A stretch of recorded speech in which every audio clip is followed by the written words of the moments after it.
What happens when Hollywood royalty meets daytime television reality? In just 34 seconds, one comment would turn a routine interview into the most explosive moment in loose women history, leaving Meghan Markle scrambling for dignity as Kaye Adams delivered the ultimate reality check that sent shockwaves through the studio. The atmosphere in the Loose Women studio that Tuesday morning felt electric with anticipation. Kaye Adams adjusted her notes one final time as the cameras prepared to roll, knowing full well that today's guest would either be television gold or an absolute disaster. Meghan Markle sat across from the panel, her perfectly styled hair catching the studio lights as she smoothed down her designer dress that probably cost more than most people's monthly salary. Right, ladies, we're live in 5, 4, 3. The floor manager's countdown echoed through the studio as Kaye straightened up, her warm smile masking the professional determination underneath. She had been hosting this show long enough to spot trouble from a mile away, and something about Meghan's demeanor already had her internal alarm bells ringing. Good morning and welcome back to Loose Women. I'm Kaye Adams, and joining me today are Nadia Sawalha, Linda Robson, and Jane Moore. Each panelist offered their trademark grins to the camera before Kaye continued. Now, we have a very special guest with us today. Please welcome Meghan Markle. The applause was polite but measured as Meghan waved to the audience, her smile looking more practiced than genuine. She settled into her chair with the kind of careful positioning that screamed media training, every movement calculated for maximum visual impact. Meghan, lovely to have you here, Kaye began, her tone professional but welcoming. Now, you've had quite the journey from actress to royal to, well, where you are now. How are you finding life these days? Meghan's laugh came out slightly too loud, too rehearsed.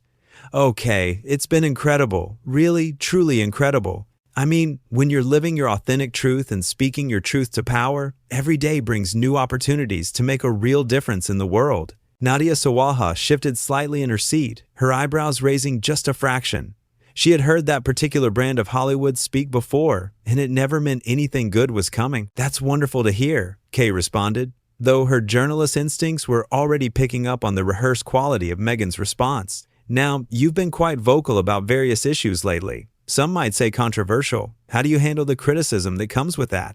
Well, Kaye, I think when you're someone like me, someone who has platform and influence, you have to expect that there will always be people who don't understand your message. Meghan's voice took on a slightly condescending tone that made Linda Robson glance sideways at her fellow panelists. The truth is, not everyone is ready to hear authentic voices speaking truth to power. Some people are still stuck in old ways of thinking. Jane Moore leaned forward slightly, her experienced eye catching the subtle shift in Meghan's body language. There was something almost dismissive in the way she was speaking, as if she was talking down to them rather than with them. But surely you understand that with great platform comes great responsibility? Kaye pressed gently, maintaining her professional composure even as she sensed the interview beginning to take an interesting turn. Some of your statements have been quite divisive. Meghan's smile faltered for just a moment before snapping back into place, but it was too late. Everyone in the studio had caught that micro-expression of irritation. I think, Kaye, that what you call divisive, I call necessary. Someone has to be willing to speak the difficult truths that others won't say. Meghan's tone was becoming more pointed now, her carefully constructed media persona beginning to crack around the edges. And frankly, I'm not sure that everyone at this table would understand the complexities of the position I've been in. The studio fell silent for a beat too long. Nadia's mouth opened slightly in surprise, while Linda looked like she had just witnessed something she could not quite believe. Jane's pen stopped moving across her notepad as she stared directly at their guest. Kaye, however, maintained her composure with the skill of a seasoned broadcaster who had weathered far worse storms than this. Her voice remained level, but there was a new edge to it that regular viewers would recognize immediately. I'm sorry, Meghan, but I think you might be underestimating this panel. Between us, we have decades of broadcasting experience. We've covered wars, interviewed prime ministers, and tackled every social issue under the sundae. We might surprise you with exactly how much we understand. Meghan's carefully constructed facade began to slip even further. Her posture straightened defensively, and her smile became increasingly strained. Of course, I didn't mean to suggest. It's just that my experiences have been quite unique. Not everyone has had to deal with the level of scrutiny and attack that I've faced. Right, Linda interjected, her East London directness cutting through the pretense like a knife through butter. But love, we've all faced our fair share of scrutiny in this business. That's just part of putting yourself in the public eye, isn't it? The comment hit its mark perfectly. Meghan's composure cracked visibly as she turned to face Linda with barely concealed annoyance. I don't think you quite understand the scale of what I've dealt with, Linda. The level of media attention, the global scrutiny, the what? Nadia jumped in, her voice carrying a hint of challenge that everyone in the studio could hear. The consequences of your own choices and statements? The atmosphere in the studio had shifted completely now. What had started as a standard celebrity interview was rapidly becoming something much more interesting and much more uncomfortable for their guest. Meghan's hands were now clasped tightly in her lap, her knuckles showing white through her carefully applied makeup. I think you're all missing the point here.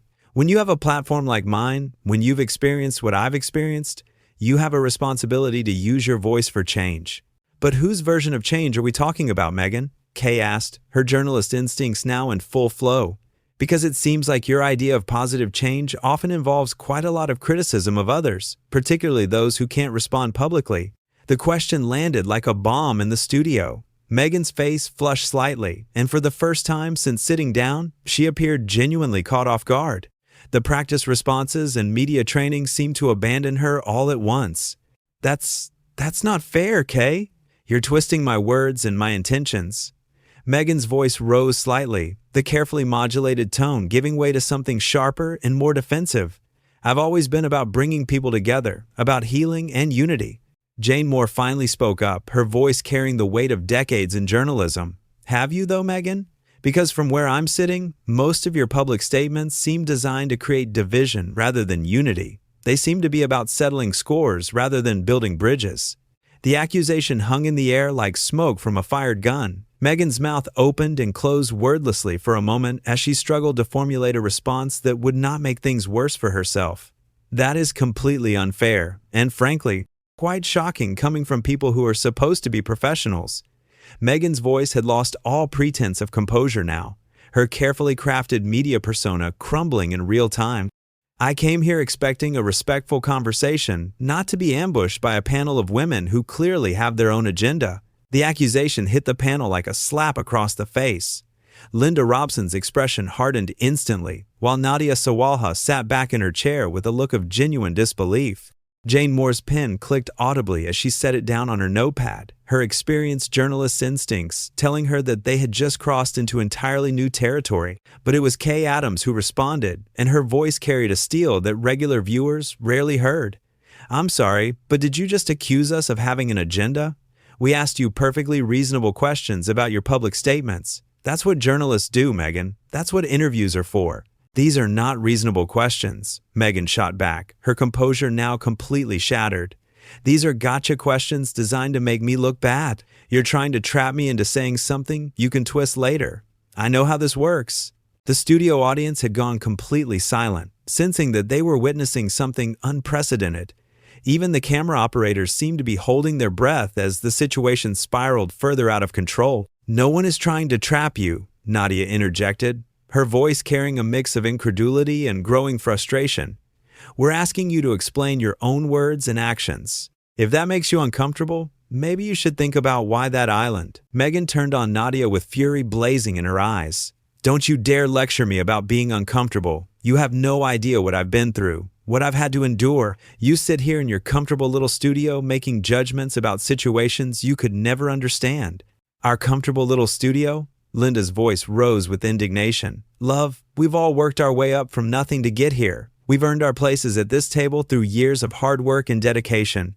We don't need lectures about privilege from someone who married into one of the most privileged families on earth. The comment struck home with devastating accuracy. Meghan's face went pale, then flushed red with anger. How dare you reduce my entire life to who I married? I had a successful career. I built my own platform. I was making a difference long before I met my husband. Were you, though? Jane asked quietly, her question carrying more weight than if she had shouted it. Because from what I remember, you were a supporting actress on a cable television show. Hardly the global influence you seemed to think you had. The brutally honest assessment left Meghan speechless for several seconds. When she finally found her voice, it was shaking with rage. This is exactly the kind of dismissive, reductive attitude that I've been fighting against. You're diminishing my achievements, my voice, my impact." "We're not diminishing anything," Kaye said firmly, her voice cutting through Meghan's protests. "We're putting things into perspective. You came on this show and immediately began talking down to us, suggesting we wouldn't understand your experiences, implying that we're somehow less capable of grasping complex issues." "I never said that," Meghan protested, though her voice lacked conviction. "You absolutely did," Linda fired back. "You sat there with your practiced smile and your rehearsed answers and talked to us like we were children who needed to be educated about the real world." "That's not what I meant." Meghan tried to backtrack, but the damage was already done. Her carefully constructed image was in tatters, and everyone in the studio could see it. "Then what did you mean?" Nadia pressed. "Because it seemed pretty clear to all of us. You came here thinking you could coast through another softball interview where no one would challenge you on anything." Meghan's hands were trembling now. Whether from anger or panic, it was impossible to tell. "This is harassment. This is exactly the kind of treatment that I've been speaking out against. 4 women ganging up on one person, trying to tear them down." The accusation was so outrageous that even Jane Moore, typically the most measured of the panel, could not hide her shock. "Harassment? We're doing our jobs, Meghan. We're asking you questions about things you've said and done publicly. If you can't handle that level of scrutiny, maybe you shouldn't be putting yourself in the public eye." "Don't tell me what I should or shouldn't be doing," Meghan snapped, her voice rising to a level that was making the sound technicians wince. "You have no right to sit there and judge my choices or my life." "We have every right to ask questions," Kaye responded firmly. "That's what we do here. We have conversations about current events and public figures. You are a public figure who has made controversial statements. It's perfectly reasonable for us to ask you about those statements." "Controversial to who?" Meghan demanded. "To people who are comfortable with the status quo? To people who don't want to hear difficult truths? Controversial to people who value honesty and fairness?" Linda shot back. "Controversial to people who think you should be able to back up your claims with facts instead of just expecting everyone to accept them because you say so." The exchange was becoming more heated by the second, and Meghan was clearly losing ground with every response.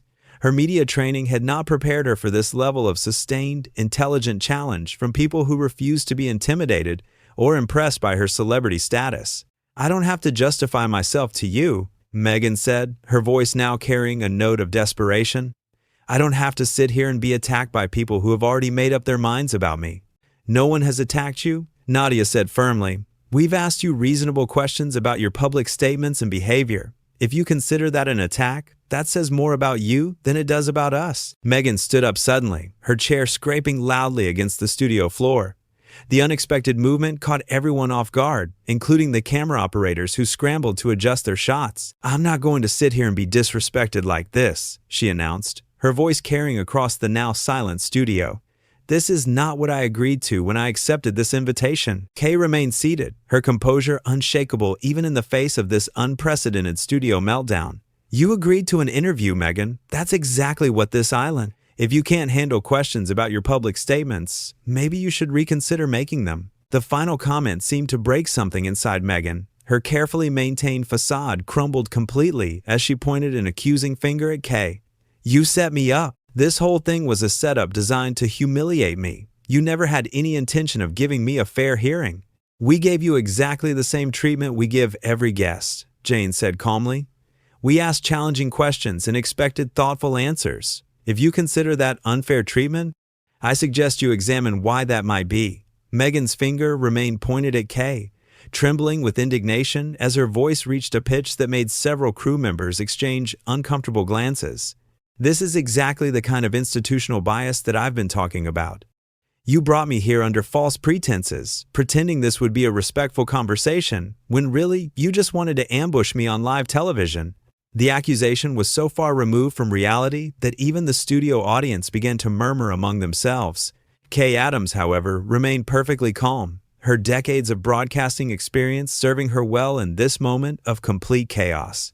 "Meghan, I need you to listen to yourself right now," Kaye said, her voice carrying the authority of someone who had dealt with difficult guests before, but never quite like this. "You are standing in our studio, pointing fingers and making accusations because we asked you to explain your own public statements. That is not an ambush. That is journalism." "This is not journalism," Meghan shot back, her voice cracking with emotion. This is a hit job orchestrated by people who were never going to give me a fair chance. You made up your minds about me before I even walked through that door." Linda Robson had heard enough. Her working-class sensibilities and no-nonsense attitude could not tolerate what she was witnessing any longer. "Oh, come off it, love. We asked you perfectly normal questions and you threw your toys out of the pram because we didn't just nod along and agree with everything you said." The blunt assessment hit Meghan like a physical blow. Her mouth opened and closed wordlessly as she struggled to formulate a response that would not make her look even worse than she already did. "I am not throwing toys out of any pram," she finally managed, though her voice lacked any conviction. "I am standing up for myself against a coordinated attack by people who clearly have issues with strong women speaking their truth." Nadia Sawalha let out a sound that was somewhere between a laugh and a gasp of disbelief. Strong women speaking their truth? "Meghan, we are 4 strong women who have built successful careers in one of the toughest industries in the world. We know what strength looks like, and this is not it." The comment landed with devastating precision. Meghan's face went through a series of expressions, from shock to anger to something approaching panic as she realized that she was not just losing this battle, but losing it spectacularly in front of a live television audience. "You don't get to define strength for me," she said, but her voice had lost all its earlier fire and now sounded more petulant than powerful. "You don't get to sit there and judge whether I'm strong enough or brave enough or whatever enough for your standards." "We're not judging your strength," Jane Moore said quietly. "We're questioning your honesty. There's a difference." The simple statement cut through all of Meghan's bluster and posturing like a surgeon's scalpel. For a moment, she stood there in stunned silence, as if she could not quite believe that someone had finally said what everyone else had been thinking. "My honesty?" she repeated, her voice rising again. "How dare you question my honesty? I have been nothing but truthful about my experiences and my feelings." "Have you, though?" Kaye asked, and there was something almost gentle in her tone that made the question even more devastating. "Because truthful and accurate are not the same thing, are they? You can believe something is true without it actually being true." Meghan's composure, what little remained of it, finally shattered completely. "This is unbelievable. Absolutely unbelievable. I came here in good faith to have a conversation, and you've turned it into some kind of tribunal where you get to decide what's true and what's not." "We haven't decided anything," Linda said firmly. "We've asked you to support your claims with facts instead of just expecting us to take your word for everything. If that feels like a tribunal to you, maybe you should ask yourself why." The suggestion clearly hit home because Meghan's next words came out in a rush of barely controlled fury. "Because you've already made up your minds about me. Because no matter what I say or how I say it, you're going to twist it to fit your narrative about who you think I am." "What narrative is that?" Nadia asked, genuinely curious now. "Because from where I'm sitting, you're the one who came in here with a predetermined narrative about how this interview should go, and you're angry because we're not following your script." The observation was so accurate that Meghan actually took a step backwards, as if she had been physically pushed. Her carefully styled hair was now slightly disheveled from her animated gestures, and her designer dress looked somehow less impressive than it had when she first sat down. "I don't have a script," she protested weakly. "I just expected to be treated with basic respect and courtesy." "And you have been," Kaye said firmly.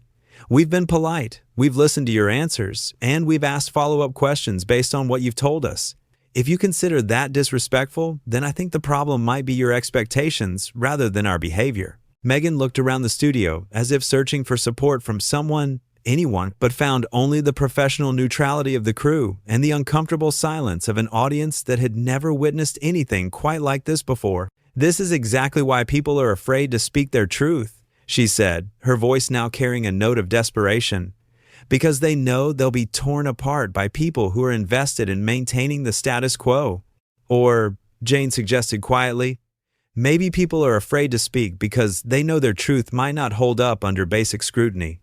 The words hung in the air like a final judgment. Meghan stared at Jane for a long moment, her face cycling through emotions too quickly to catalog. When she finally spoke, her voice was barely above a whisper, but it carried clearly through the studio's sensitive microphones. "I'm done. I'm absolutely done with this." She turned to face Kaye directly, her eyes blazing with a mixture of anger and humiliation.